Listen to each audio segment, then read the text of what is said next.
Hey everyone, so I prepared a raw build for you guys. It took quite some time because I really wanted to think about how I wanted to do it. Um, so before we get started, I just want you guys to know that all these builds are considered like version ones, right? There's going to be better stuff that comes out. There's no doubt about it, right? So these are like V1s. I'm probably going to, maybe in 2-3 weeks, I'll find something better. Then it's going to be a V2, etc., etc. So these builds are not something that's gonna stand the test of time, right? There's gonna be better stuff. It's inevitable. That's how life is, right? But as for right now, I wanted some inspiration myself, so I went around different YouTube channels, different pro players, and I wanted to see if anyone has any better builds than the ones I'm putting out. And I don't see it as of yet. Maybe that's just me. Maybe I'm wrong, but personally, I think the builds that I'm giving you guys are probably some of the best that are out there right now. As always, I'm going to start off with a little summary. For those that just want to read the guide and go off and play, you can pause the screen right here and just read it over. I do recommend you watch though, because there's some small nuances that I'll show you. So getting started, the first 3 villagers are going to go to food. Now, a lot of people, what they like to do is they like to split. They put 2 on food and then 1 builds a monument. That way the priest has something to do. Personally, I make the monument with the 4th villager, and I really think about my base layout. Like, where exactly do I want to put the monument? Because the main thing for Ra is the Ra has a bonus, which is the Pharaoh can empower the monument, and that monument, the radius will empower everything else within it. So you have to really be careful about where you place it. And I decided right here. So it's going to empower my granary if I wanted to, my mining camp, future wood, and a migdol, which is probably going to go somewhere around here. So really take the time to think about where you want to put this monument. Um, Anyways, after that, you're going to put 3 on gold, right? And everyone else after that up until 9 on food. Okay, so we're going to put 9 on food. As soon as you have 150 gold, you're going to place down the temple, and you're going to see that very shortly. You want to build the temple with 2 villagers and a priest, empowering it. And then you also want to build a house at the same time. So you're going to have 1 house and 1 temple, building all at the same time. Okay. So now we have almost 9 on food. There's 9 on food right there. Everything after 9 on food, you can just put them directly to gold. Alright, so at 16 population, which is the next villager that's about to pop out, 16 population, you're going to advance the next stage through Ta. Okay, so this is primarily this is a rain-based build. See, now I'm up. What I'm going to do is I'm going to send over 6 villagers onto gold. So you're going to have 3 remaining on food. We're going to swap the priest and the pharaoh. So the pharaoh is the one that's empowering the gold. For those that don't know, the priest empowers at a reduced rate. Pharaoh empowers at a full rate. I'm going to speed it up a little bit. Now what you want to do is as soon as you advance, you're going to drop off enough gold for a town center or a village center, and you're going to place the village center right on top of these chicken right here. Okay, this is going to give safety. Now you don't need to worry about, hey, is the person going to come and attack me and stop my town center from going up? No, you don't need to. You just put it on the village center, you're fine.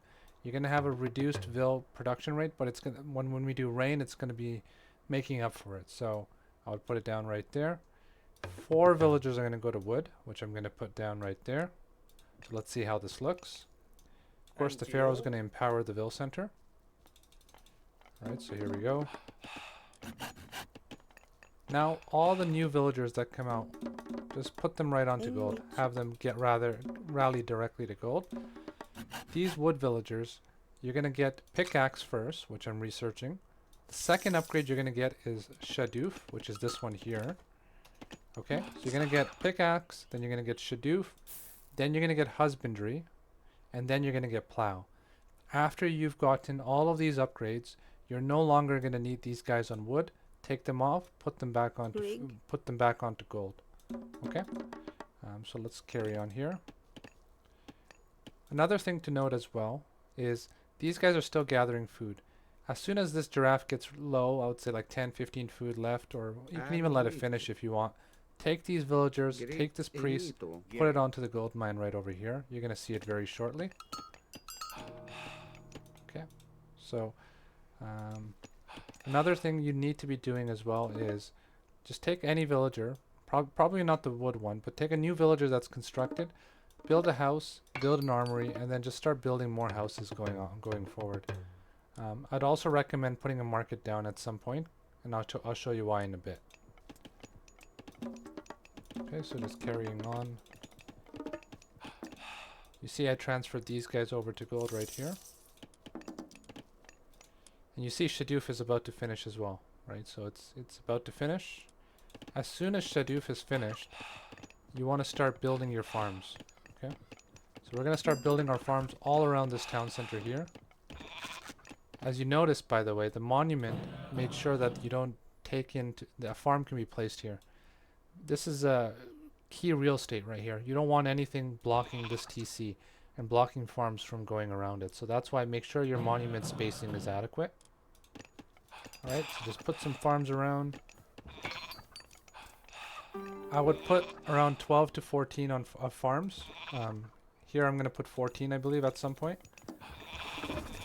As soon as you have, or as soon as you're close to plow being finished, you just cast the rain. And as I said, put around 12 to 14 on farms. I put 14. Now you're going to be able to go to the next stage, age 3. Right? The armory is already up. I already have enough food to advance. If I wanted a really fast advance time, I can just drop off all the food right now and go up, and I'll be up at around 8 minutes. I'll be up to the heroic age. All the new villagers that are coming out, you can put them onto wood. I'm just carrying on. Okay. Now you can see that I'm up to age 3 with Sobek. You can also go with Sekhmet. Either or are good options. I think Sekhmet is a little bit better right now, but they're both good options. It depends on your playstyle. Lastly, as you're going to the next stage, make sure that you put down a monument to soldiers. You're going to need it. And the reason you're going to need it is you're going to cast rain over and over and over again. And you're just going to get that crazy economy going. So just make sure that you put this monument up. Whenever you have spare resources, throw down a monument. Okay? So going on, I'm going to get to the next stage very soon. And once I get to the next stage, I'm going to throw down a Migdol stronghold here. And this is the tricky part about Ra. You're going to see something in a sec. Okay? Put down a Migdol stronghold. The Pharaoh can now empower the monument. By empowering the monument, you're going to empower the town center, the wood camp, this mining camp here, and you're going to get a little bit of extra favor, I believe, on this as well. And the biggest and most important thing is you're going to be empowering this Migdol stronghold, so the units are going to come out faster. And you're really, really going to need that. So what I would do is just empower. First, I'll empower this Migdol. As soon as the Migdol is empowered, put him onto this monument right here. Okay.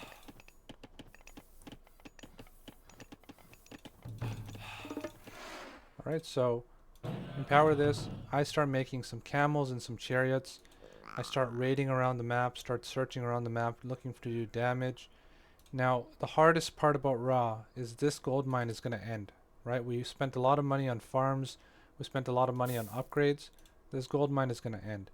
When it ends, your biggest weakness is your opponent can gold starve you right here. Right? So he can place his army right here and stop you from gathering gold. That's going to be your biggest weakness. In order to avoid being gold starved, you need this market. And you trade food and wood until you get a strong enough army where you can contest this gold mine. If he has a really big age 2 army, let's say he has raiding cavalry, he has Hippicon, if he has like all sorts of different units, what I would recommend is you make chariots, you get ballistics, and you just do some shooting, hit and runs. He will never be able to truly catch you. Hit and run, whittle his army down, and then when his army's smaller than yours or around the same times, take a decisive engagement and control this gold mine.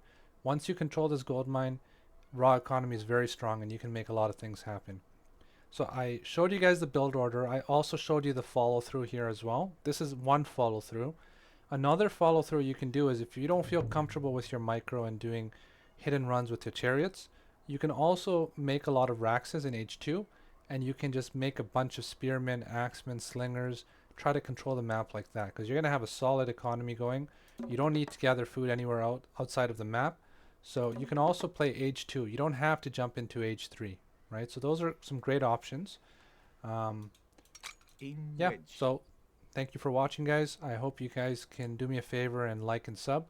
And if you guys have any other requests, I know there's a lot of requests going on in the chat right now or in the comments section, but I also really need to start practicing myself because there's a big Red Bull tournament coming up soon. So I've been spending a lot of time helping out the newer players, making these guides and whatnot. But I need to actually start practicing myself. So some of the videos might be a little bit delayed, but I'll try my best to get some more out for you guys. All right. Thank you for watching. Thank you for the support. See you later. Bye.